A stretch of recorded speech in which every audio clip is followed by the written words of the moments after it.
Catherine, from this moment on, you will be known as Zeo Ranger 1, Pink.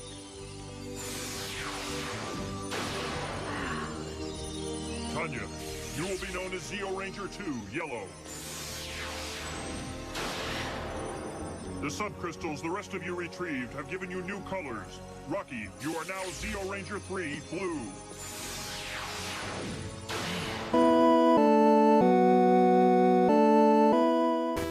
I'm here with Steve Cardenas, Rocky, the Red Ranger, the Blue Zeo Ranger. How you doing, man? I'm good, man. Thanks. I'm here with Nakia, Burrise. Hello. Yellow, Zeo Ranger. And Turbo Ranger. Oh yeah, Turbo Yeah, Rangers. look at that. I already won. I'm here with Catherine Sutherland, the second Pink Ranger, the Pink Zeo Ranger, and the Pink Turbo Ranger. You got it. It's I did. good, yes. Love to I remember. feel like you're quizzing me now a little bit. You took over for the original Red Ranger, Austin St. John. How is it filling those shoes? Well, I was nervous about it at first because in the beginning, when I went to the audition, they didn't tell me I was going to be replacing anybody. I was under the impression they were just augmenting the cast, making it bigger. But when I found out I was replacing Austin and he was gone, I was like, oh man, there's going to be a lot of pissed off fans. I don't know how I'm going to handle that. So I was nervous about it. But JDF and Amy Jo and David Yost, they were real cool. They were real welcoming to us and like really made us feel welcome and comfortable. And that helped the transition be a lot smoother, you know? Was Power Rangers big in Australia when you got the role? No, I didn't know anything about it. I think it had just started airing, so I watched one episode just so I knew kind of who the people were that I was going to be working with. I like Zeo because your character, I felt in Mighty Morphin he was just there. Rocky was just there. Yeah. In Zeo, you actually had like a character development. Actually, Yeah, there was a little bit more character development, you know? Part of that was that in the beginning I didn't have any acting background. So it took them a little while to kind of teach me like how to act in front of the camera and be a little more natural in front of the camera. So that was a big part of it. And then once that happened, they were like, okay, well now that kind of he's got the hang of it, we can kind of open him up and open his character up a little bit. Now that he's not in Austin's shadow anymore, Right. that kind of thing.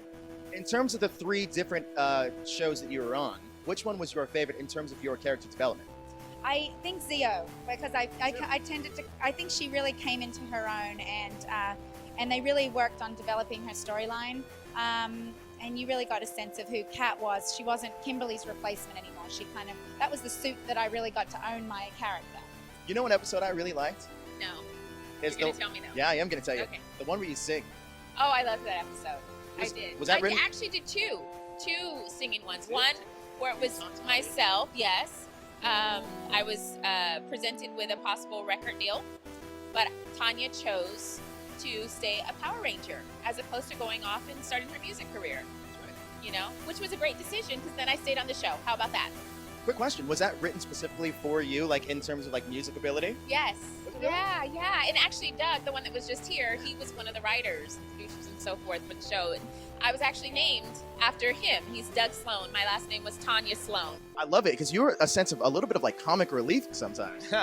I don't know. I tried to be, you know. I always thought back then like Jim Carrey stuff was really funny, so I just tried to be goofy sometimes, you know, because I was kind of an influence on me on that at that time.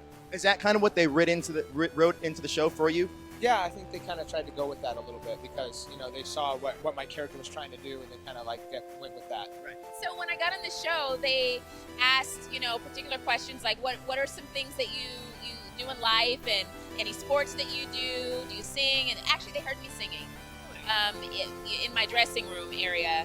And so they ended up writing that episode. And then they asked me about sports. I used to play baseball and I used to play softball. So they wrote a baseball episode. Yeah. That's crazy. So the character's really written all around you. Yeah. What a blessing, huh? This isn't your first Morphicon, is it? No, I've been coming since 2007. So I've done every single one, all four of them. You're hardcore, man. Hardcore, man. Actually, I go all over the country doing shows. Every weekend, I go everywhere, yeah. So you're traveling a lot. Yeah. I'm almost, this year, I will have done like 20-something shows. That's a lot of travel, man. Yeah. How are you staying in such great shape traveling like that? Well, I have a real strict vegetarian diet, mostly vegan actually. So I eat really cleanly, and I also train jiu-jitsu all the time. I run a Brazilian Jiu-Jitsu studio called Force Balance Brazilian Jiu-Jitsu right here in LA, and that's pretty much how I start. But you know, when I'm traveling, I try to go to other jiu-jitsu schools in the city that I'm in, and maybe I'll go teach a class for them over there, or just work out with them and stuff like that. So I try to keep myself in shape even when I'm on the road.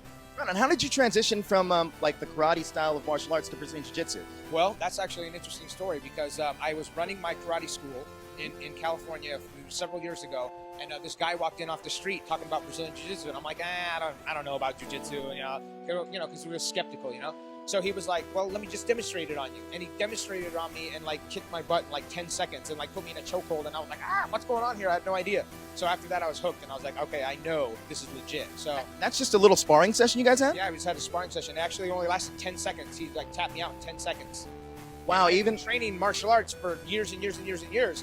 And for somebody to walk in off the street and beat me in my own studio like that, I knew there was something to it. So I've been training ever since. So now I've got my black belt in Brazilian Jiu-Jitsu and a 5th degree black belt in Taekwondo as well too. Yep. you could have been an MMA like superstar. No, but dude, I don't want. Do you see this face? You don't hit this face. I don't want to get punched anymore, man. I'm done with that. Plus, You I'm make your 40 money. years old. You know what I mean? You look damn good for 40 years old. Let me just say. Where can we find you on social media? Oh, Facebook is Catherine Sutherland Official, and Instagram Catherine_Sutherland. You can find me at on Facebook, Twitter, and Instagram. My Facebook is Nakia.Burrise. Instagram and Twitter are Nakia Burrise, at Nakia Burrise. And it's 2 R's, 1 S. Could someone steal your Nakia Burrise from Facebook originally? I think so. Yeah. There's a couple of Nakia Burrises on there. That's not my fan page. So it's Nakia.Burrise. That's mine. Now you know, Nakia.Burrise. And also my website, NakiaBurrise.com. And on my homepage, I list all of the events that I'm doing, the shows that I'm doing, and where they can find me next. Thank you so much, Steve. All right. Thank Awesome. you very much, man. And by the way, man, I love the hashtag show, man. It's so cool, man. I follow you guys on Instagram. I love all your posts, man. I like a bunch of them. You guys have got some smart stuff, man. Very Thank cool. you. You too, man. Awesome. Thank you for the shout out, by the way. Thanks, guys. You're awesome. Thanks, Steve. Morphing time. It's morphin' time.